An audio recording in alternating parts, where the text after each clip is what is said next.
My true story from Louisiana. At family dinner, my granddaughter whispered, "It hurts when I sit." They laughed it off, but her crayon sketches told me what no one dared say until the police got involved. At family dinner, my granddaughter whispered, "It hurts when I sit." No one heard her but me. She leaned close, her little lips brushing the side of my arm, her voice thinner than a thread. Her plate was mostly untouched. Mashed potatoes, half a chicken tender, a crescent roll, all of it cold. Her legs shifted constantly beneath the table, and her knees pressed together like she was trying to hold herself inside. I looked down at her. Her brown eyes, big, still, and too quiet, searched my face as if asking a question she could not form. That moment right there felt like a siren that only I could hear. I turned to the table and repeated gently, "Ellie says it hurts when she sits." The entire table erupted in laughter. Elisa, sitting across from me in a low-cut floral dress that did not belong in a dining room full of children, let out a loud cackle. "Oh, please," she said, waving her wine glass. "She's probably constipated or acting like grandma again. Dramatic." The others chuckled in agreement. Even my ex-son-in-law, Brian, gave a weak smile before glancing at his phone. Ellie's face went pale. She looked down at her plate, her lips sealed shut. I laid my hand gently on her back, but her shoulders stiffened under my palm. "She said she's in pain," I said again, firmer now, locking eyes with Alyssa. Alyssa rolled her eyes. "Margaret, for the love of God, not everything is a medical emergency. The kid's probably being fussy. It's what 6-year-olds do. They whine, they exaggerate. Maybe she bumped her tailbone jumping off the couch. Or maybe you filled her head with spooky stories again." "She's not pretending," I said.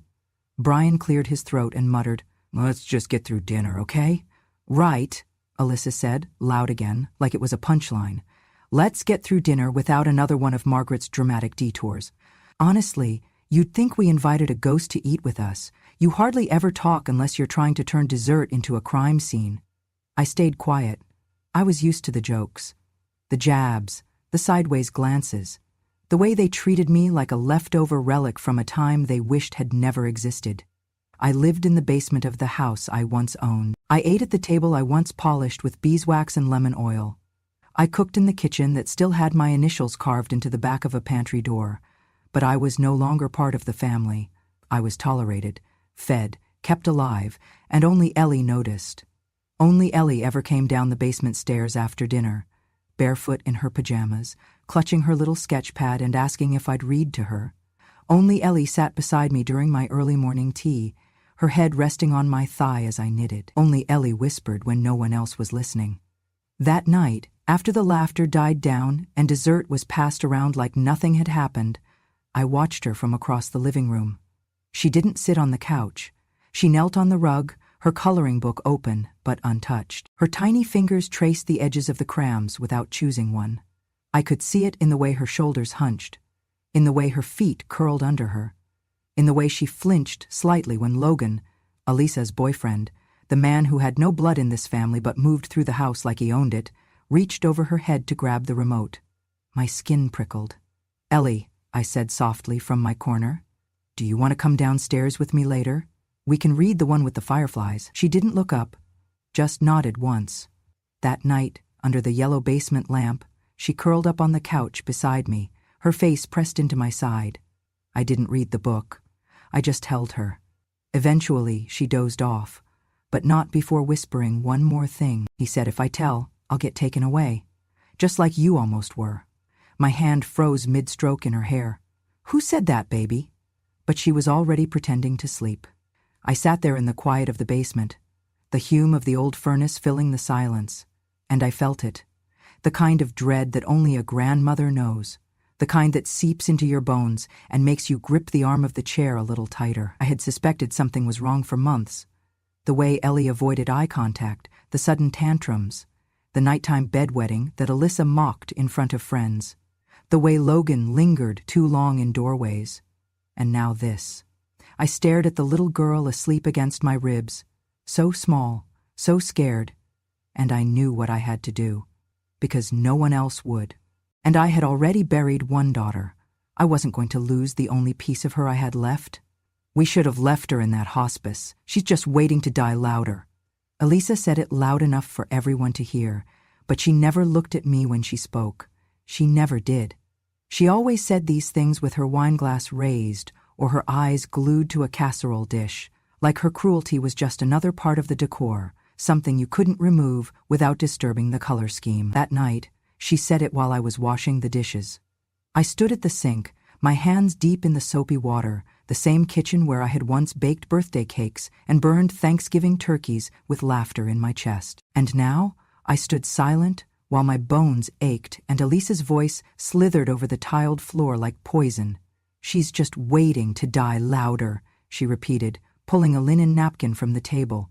"Honestly, why are we still keeping her here? For what, nostalgia?" Nobody responded. Because nobody ever did. This was my house. My name was the first one etched on the deed nearly 30 years ago. Harold and I bought it before the market crash when we still believed in futures. After his death, I kept it running. After my daughter Janine passed away in that wreck, I turned the guest room into Ellie's nursery. It was me who painted the walls yellow. Me who held that child every night while Elisa disappeared for grief weekends and Brian drowned in overtime and beer. When I moved into the basement, it was supposed to be temporary, just until they got their lives together, just until things settled. They never did.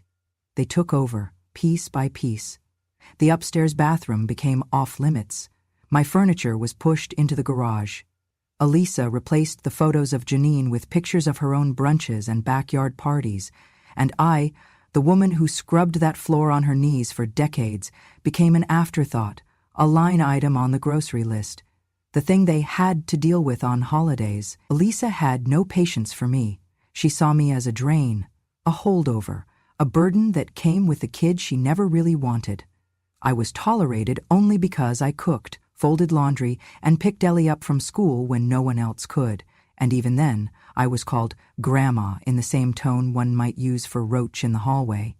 Every time I tried to talk to Ellie, to really talk, Elisa stepped in, like a warden. "She's fine," she snapped once when I asked why Ellie flinched when Logan walked in the room. "She's just shy," she barked another time, when I brought up the sudden nightmares, the drawings filled with locked rooms and screaming faces. "Don't project your trauma onto my kid," she hissed last week. "Just because you couldn't save your daughter doesn't mean you get to play detective now."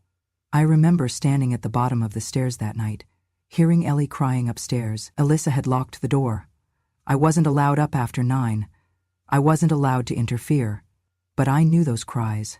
I knew that sound like I knew my own breath. It was the same cry Janine used to make when she came home with bruises from a boy who said he loved hard. It was the same pitch, the same choked sob, and no matter how many times Elisa told me it was just a phase, I felt the truth running cold through my veins. They said I was old, delusional. They said I imagined things, that my mind was slipping, and soon I'd be better off in care. But I wasn't confused. I wasn't broken. I was watching, and remembering, and praying to a God I wasn't sure still listened. At dinner the next day, Ellie barely spoke. She picked at her food. When Logan brushed past her, she froze, eyes wide. Nobody noticed. Nobody cared. I reached over and gently placed my hand on hers. She didn't flinch from me. "Ellie," I said quietly, "do you want to draw something after dinner?" She nodded slowly, the only word she said all evening. Later that night in the basement, she handed me a sketch. Crayons, thick lines, the color black smeared across most of the paper. In the center, a small girl with no mouth. Beside her, a man drawn with no face at all. I didn't ask. I just hugged her, and I knew what I had to do. Because I had already lost one daughter, and I wasn't about to let them take her child too. The drawings began quietly. At first, they looked like any child's work, uneven lines, stick figures, sunflowers with too many petals. But then the light disappeared. Ellie stopped drawing, butterflies and rainbows. Instead, she drew a house with no windows. Black crayon smeared across every wall. No light, no doors. A roof that seemed to press down like it was crushing everything inside. One morning, I found a picture left under her pillow. It showed a little girl, clearly Ellie, curled into a corner. Beside her was a man, tall, featureless, his face completely blank. His hands were long, too long, drawn in angry red strokes, reaching for her. She had written above it in her wobbly first-grade handwriting, "Don't tell. No one believes Grandma." My hands trembled holding that piece of paper. I knew what she meant. Not just what she drew, but what she had been trying to say from the beginning. And I knew that someone in that house had made her believe that silence was safer than truth. I folded the paper gently and hid it between the pages of my old recipe book. Then I started watching more closely. The next night, she brought me another drawing. It showed the same man, faceless again, but this time holding the hand of the little girl. She had drawn tears on her own face, big, blue, cartoonish teardrops, and underneath, written in smaller, jagged letters, he said, "Be quiet or I'll go away too." I held her close that night, stroking her hair, whispering nothing but gentle things like, "You're safe with Grandma," and "You're not alone." The next day, I confronted Alyssa. I waited until the house was quiet, until Logan had gone out for beer, and Brian was buried in the garage with his tools. I took the first drawing, the windowless house, and slid it across the counter. "She's crying for help," I said. Lyssa glanced at it, blinked once, and then, without hesitation, tore it in half. "She draws weird because you fill her head with ghosts and guilt," she snapped. "You've been whispering your little sob stories about your dead daughter and your haunted life, and now she thinks drama equals attention." "She's scared," I said, trying to keep my voice steady. "She's imaginative," she shot back, "and you're projecting." Then she leaned forward, voice lowering to a hiss. "Try this again, and I'll make sure you're not allowed to speak to her at all." I said nothing. I just walked away. That night, in the basement, Ellie sat on the couch with her sketchpad in her lap, her crayons scattered like fallen leaves. She didn't look at me when she whispered, "He said if I tell, I'll be taken away, just like you almost were." My throat tightened. Taken away? I thought back to the conversation Lyssa once had on the phone, the one I overheard by accident, about getting the old lady declared incompetent and looking into full custody and property transfer. They'd tried it before, and now they were trying it with her. I wrapped my arms around her, pulled her into my chest, and whispered, "You don't have to tell anyone else. Just tell me. I'll believe you, always." She didn't reply. She just nodded, and then carefully she slid another drawing into my hands. This one showed two figures, a child and an old woman. They were standing in the corner of a dark room. The window was gone, but this time there was a light bulb above them, small, flickering, barely enough, and between them one word scrawled in pink: "Help." I knew no one would believe me. Not Alyssa, not Brian, not anyone in that house who had learned to treat my presence like expired milk, tolerated, ignored, and eventually thrown out. If I came forward with just Ellie's drawings and a trembling voice, they would say I was confused, paranoid, senile. So I began quietly. That night, after Ellie fell asleep in the basement next to me, her thumb still tucked beneath her chin, I carefully unzipped the back of her favorite stuffed giraffe and inserted a tiny voice recorder I had ordered months ago when I first suspected something wasn't right in that house. I had never used it, but now I clicked it on. Each night I spoke to her gently, never pushing, just guiding her like I used to guide Janine across creeks in springtime, slow, patient steps. I would tell her a story, then pause, then ask something like, "Does the man in your drawing still visit your room?" She would nod, or sometimes whisper, "Only when Mommy is asleep." One night, while stroking the giraffe's ear, she whispered, "He has no face because he says I can't draw it." Another night, "He locks the door from the inside." I never flinched. I couldn't afford to. Eventually, she said it aloud. "Logan is the shadow." I knew, of course. I had suspected for weeks. The way Ellie curled away from him in passing. The way she never wanted to be alone in a room when he was nearby. But hearing her say it, in that small voice, it felt like someone had shoved ice into my chest. I kept recording. Every night I gathered pieces. Names, times, phrases. I never asked her to say more than she wanted, but I made sure her voice was always gently guided toward what mattered, the truth. Then I called Barnes. He was my old attorney, the one who had helped Harold and me set up the trust for our home, The one who had quietly advised me years ago during my first legal battle over custody, the one I lost. He hadn't heard from me in a decade, but when I called, he picked up after the second ring. "Margaret?" "Yes," I said. "I need you." "For Ellie." Within a day, we met in his office downtown. I brought him a USB drive, labeled in handwriting I hoped wouldn't tremble too much. "Recordings, Ellie." I watched as he plugged it in and listened. He didn't speak for a long time. His face went stone still. When the clip ended, the one where Ellie whispered, "He said if I tell, I'll disappear like Grandma almost did," he finally looked up. "We can build a case," he said, "but we need more. I need to know who he really is," I told him. "Logan? Elisa's boyfriend?" Barnes nodded. "I'll find out." What he uncovered chilled even me. Logan Mitchell, 37, no fixed employment, moved state to state, had lived with 3 different women in the last 8 years, 2 of them had daughters under 10. One filed a report in Texas, child sexual abuse. Case dropped due to lack of evidence and a withdrawing witness. No convictions, no trial. The report included a detail. The girl had drawn the man without a face. Barnes stared at me across his polished desk. "You realize," he said slowly, "that this may go beyond him.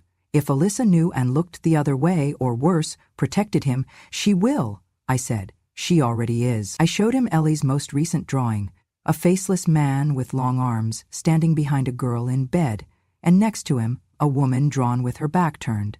She had labeled the woman Mom. Barnes closed the folder. "We build the case quietly, slowly. We do not confront, we collect. We protect Ellie, and we make sure they never see it coming." I nodded. My fingers clenched the handle of my purse like it was the only solid thing I could trust. That night, I tucked Ellie in. She asked me to sing to her, something I hadn't done since Janine was small. I sang softly. She closed her eyes, then opened them again. "Grandma?" "Yes, baby. When he hurts me, it makes me forget how to draw anything happy." I swallowed. My voice cracked, but I said, "You don't have to draw happy right now. You just have to keep drawing, and I'll keep listening. And I'll keep recording. And I'll keep fighting." Because now I knew the man with no face had a name, and I would not let him stay in the shadows any longer. The moment I saw Elisa standing in the basement doorway, holding a printout of my email to Barnes, I knew the clock had stopped ticking. There was no more time for gathering evidence. No more quiet. The storm had arrived. "You think you're clever, you shriveled little parasite," she hissed, her voice sharp with a kind of glee. "Spying? Sending your little bedtime fairy tales to a lawyer?" Behind her, Logan appeared. He wasn't yelling. He didn't need to. His eyes were flat, cold. He stepped down into the basement, the wooden stairs creaking under his weight. I backed away, one hand still gripping Ellie's drawing I hadn't had the chance to hide. "I know what you're doing," I said, my voice steady despite the thudding in my chest. "You're done. She told me everything, and she's not the only one." "You're not going to talk to anyone ever again," Logan said, and then it happened so fast, I didn't even see the swing. The back of his hand caught my temple. I collapsed against the concrete floor, pain exploding behind my eyes. My ribs hit the edge of the metal daybed as I fell. They didn't drag me upstairs. No, they did worse. They took my phone, my purse, my glasses. They shoved me back into the small storage closet in the basement and slammed the door. I heard the deadbolt slide shut. From outside, Elisa laughed. "You want to play detective, Grandma? Fine. You can rot in your little bat cave until we figure out what to do with you." I pounded the door, but it was solid wood, no windows, no light, just the smell of mildew and paint thinner. Ellie screamed upstairs, "Where's Grandma? What did you do?" And then Elisa's voice, sharp and cruel. "Cry one more time, and you'll rot where she is." I went still. For hours I lay in the dark. My head throbbed, my arms stung from where I landed. I felt my way to a stack of rusted paint cans, then to an old tin lunchbox Janine had once used in 5th grade. Inside was nothing but old screws and a piece of bent wire. I pulled the lid off, and then I had an idea. I took the sharpest edge of the broken tin and sliced a line across the inside of my forearm. It wasn't deep, but it was enough. With trembling fingers, I dipped my hand in the blood and began to write on the gray concrete wall. Barnes. Help. Ellie. Each letter shook. My vision blurred, but I kept writing. If anyone ever came down here, if Ellie escaped, or if a cop or social worker found their way inside, I wanted them to know this wasn't a forgettable disappearance. This was planned. This was real. The next morning, I heard Elisa upstairs talking loudly on the phone. Yeah, we leave Thursday morning. Waikiki. Thank God. This place is cursed. Hawaii. They were going on vacation. They were planning to leave me locked in this room, like old Christmas decorations, like garbage. I knew if they got on that plane and came back, I'd be gone, moved, institutionalized. Or worse, dead and buried in the garden with a new herb box on top. My time had run out, but I wasn't done, not yet. Ellie saved me, and she did it the only way she knew how, with crayons and paper. 3 days after I was locked in the basement, Alyssa took Ellie to school like everything was fine. Ellie, quiet and hollow-eyed, slipped a folded piece of construction paper into the side pocket of her backpack. She didn't say a word to her teacher that morning, but during art class, while everyone else painted pumpkins, she quietly walked to Miss Daly's desk and handed her the paper. Then she returned to her seat and stared at the wall. Miss Daly didn't open it right away. She was busy passing out brushes. But something about Ellie's face, the frozen sadness, the silence, tugged at her. So she unfolded the paper. It was a house with stairs, a girl drawn in a dark box beneath the stairs. Above the box was the word, Grandma.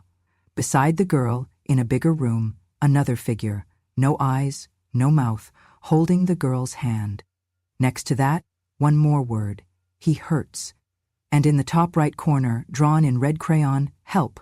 Miss Daly didn't hesitate. She locked the classroom door, called the school counselor, and by noon, Child Protective Services and a sheriff's deputy were in her office.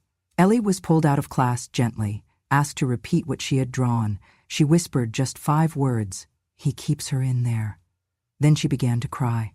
By 4 p.m., Barnes had the call, and by midnight, while Alyssa and Logan were halfway to Hawaii, sipping airport cocktails and bragging about how peaceful their house would be without that old hag, the police were outside that very house with a locksmith and a warrant. They found me curled up in the corner of the storage room, barely conscious. They found Ellie's sketchbooks hidden in my locked recipe tin. They found Ellie's recordings. I had backed them up and left them in my coat pocket, just in case. And in Logan's computer, tucked away in a folder labeled taxes_2017, they found the final nail in the coffin. Hidden camera footage. Dozens of short videos, dated and time-stamped, taken through a peephole drilled into the bathroom tile. Videos of Ellie, alone, undressed, terrified. The house became a crime scene overnight. I was taken to the hospital. Ellie, too. Her medical exam confirmed what she had drawn, and worse. Barnes called me the next morning. They're not getting on that return flight, he said. The arrest warrants will be waiting at the gate. I stared out the hospital window, fingers still bandaged, throat raw from dehydration and bruises. But for the first time in months, maybe years, I felt something crack open in my chest. Not grief, not rage, relief. Ellie had spoken, and someone had listened. The courtroom smelled like old paper and cold metal, the kind of place where you feel the weight of other people's pain before you ever take your seat. I walked in with a cane, my left leg still bruised from where Logan had kicked it in the basement, my arm bandaged where the skin had split riding Barnes in blood on concrete. But I walked in tall. Barnes stood beside me, steady and unshaken. In front of us sat the 2 people who had nearly destroyed Ellie's life, and mine. Elisa was in a pale blazer, too bright for the room, her face already smeared with tears. Her hands trembled dramatically in her lap. Her lawyer, a young man with shiny hair and no soul in his eyes, was whispering something to her that made her nod violently. Across from her sat Logan, in an orange jumpsuit, shackled, smirking. He hadn't spoken a word since his arrest, not when they caught him at the gate, not when the charges were read, not when they brought up the files on his computer. But I knew that smirk. It was the same one he gave Ellie when she stepped out of line. The same one he wore when he walked into rooms without knocking. It was his mask. The judge asked me to approach the stand. I stood slowly. Barnes helped me to the front, and I placed the file in front of me. Inside, printed transcripts of the audio Ellie had whispered into her stuffed giraffe, color copies of her drawings, the medical report, the CPS testimony, the signed affidavit from the teacher who had opened that folded red crayon cry for help. "I'd like to speak," I said to the court. The judge nodded. "My name is Margaret Ann Cole. I am 76 years old. I was the legal owner of the house in which these crimes took place. I was also the only one in that house who listened when a little girl said she was in pain." I turned to face Alyssa. "You laughed when she whispered," I said, "but I remembered every word." A hush fell over the room. Alyssa sobbed harder. Her lawyer stood. "Your Honor, we request that this statement be dismissed as emotionally manipulative. Ms. Cole has documented memory lapses, and we believe her capacity to testify may be compromised." Barnes stood. "We have no record of any such diagnosis, and the evidence, much of which Ms. Cole personally preserved at great personal risk, supports every claim." The judge looked at me. "Please continue." I looked at Logan. "She drew you without a face because she was too scared to give you one. But now the world has seen it. The videos you hid, the hands you used, the fear you fed on. You thought no one would believe her. You counted on it." Then I held up one of Ellie's drawings, the one with the word "help" scribbled in red. She couldn't scream, so she drew, and I screamed for her. That afternoon, the court sentenced Logan Mitchell to life in prison without the possibility of parole for aggravated sexual abuse of a minor, child exploitation, and unlawful surveillance. Alyssa, for willful endangerment, conspiracy, obstruction of justice, and destruction of evidence, received the same. As the bailiffs led her out, she turned to me one last time, mascara streaking down her cheeks. "She was lying," she cried. "You filled her head. You turned her against me." I looked her in the eye. "No," I said. "You did that all by yourself." The judge ruled that Ellie would be removed from all contact with both sides of the family that failed her, and then he looked at me. "Ms. Cole, would you be willing to become her permanent guardian?" I nodded. "I already am." The first morning in Oregon smelled like cinnamon and rain. Ellie sat on the stool by the window, her feet swinging in her flowered tights, drawing with crayons as the scent of fresh bread filled our little shop. The sign out front read "Warm Crumbs," carved by hand and painted in soft gold. I had used the last of Harold's savings and the court restitution money to build it, not for profit, but for peace. I had dreamed of a place like this once, a kitchen that stayed warm, where no one shouted, and the only things rising were bread and laughter. I just never thought I'd reach it with bruises still fading from my arms and a child in my care who had seen more cruelty by 6 than most do in a lifetime. But we were here, together. Every morning I baked. Ellie helped roll the dough, sprinkle sugar, cut cookie shapes. In the afternoons she'd sit and draw. No more windowless houses, no more faceless men. Now it was flowers, cupcakes, a little girl with braids holding the hand of an old woman in an apron. One Tuesday afternoon she came to me quietly, holding up a new drawing with both hands. She didn't say anything, just watched me as I took it. In the picture she had drawn us, Ellie and Grandma, standing behind the bakery counter. The sun was shining through the window, lighting up the shelves of muffins and pies. Outside the window there were flowers. Inside we were smiling. But it was the writing that made my throat close. In bright purple crayon she had written, "Grandma hears everything." I blinked. She waited. Then I smiled, tears stinging the corners of my eyes. "This is beautiful," I whispered. "Can I hang it up?" She nodded, her whole body lightening. I found the perfect spot, just above the counter where every customer could see it. I taped it to the wall, smoothed the edges, and stood back. Ellie joined me, her tiny hand slipping into mine.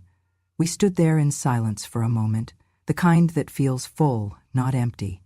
That night, after dinner, as I washed dishes and Ellie read a picture book in her pajamas, I thought back to the woman I had been, the one crouched in the dark of a basement, trying to spell hope with blood. I thought of how close I had come to vanishing. I thought of how many people laughed when Ellie whispered the truth, and how many never bothered to listen.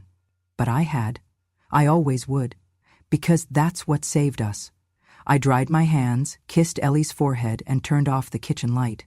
I used to be a ghost in my own home. Now, I'm the woman Ellie runs to, the name she calls out when she's scared, the voice she trusts above all others, and on the wall above our oven, her drawing still hangs. A reminder, not just of what we escaped, but of what we built. Together. Our first winter in Oregon came early. Snow dusted the sidewalks by Thanksgiving, and Ellie pressed her nose to the glass in the bakery every morning, waiting to see if it would stick. When it finally did, she ran outside in her mismatched boots, arms wide like she was ready to catch every snowflake by hand.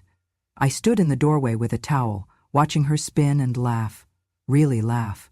Not the polite giggles she used to force in that old house, not the nervous smiles, but the kind of laugh that shakes through her ribs and lights up her cheeks. That was when I knew she was healing. So was I.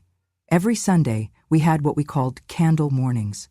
I'd light a small white candle on the counter, not for anyone in particular, but for everything we had survived.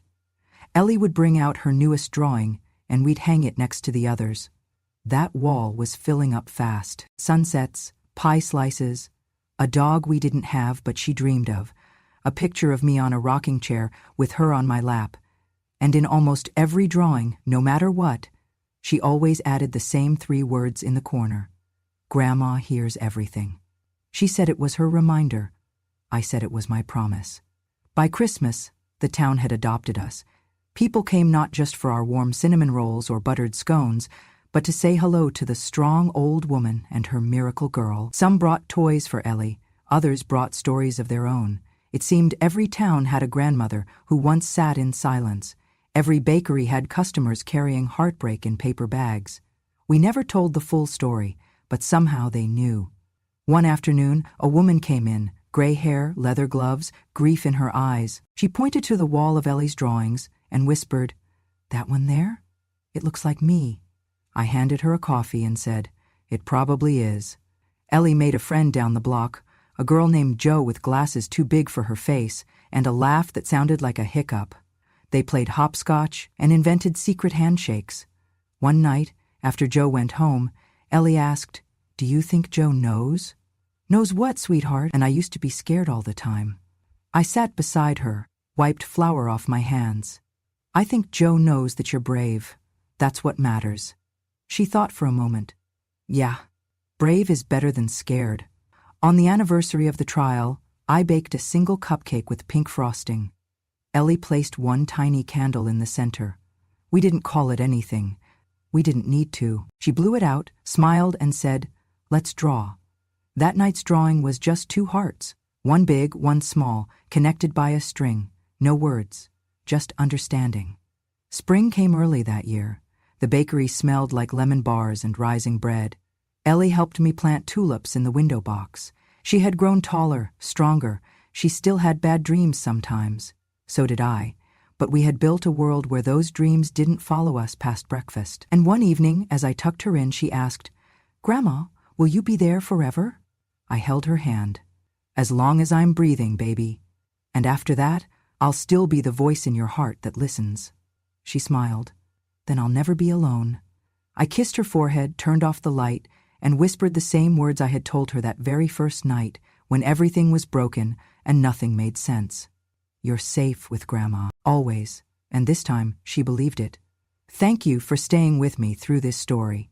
Some truths are whispered so quietly, the world never hears them, unless someone listens with their whole heart. Ellie whispered. They laughed, but I remembered every word. If you felt something while listening, if you've ever known the pain of being dismissed, the ache of watching someone suffer in silence, or the fire that burns inside when no one else will stand up, then you understand why I had to tell this. Because when no one believes the child or the grandmother, it takes just one voice to shatter the silence. Here on Grandma True Stories, that silence ends.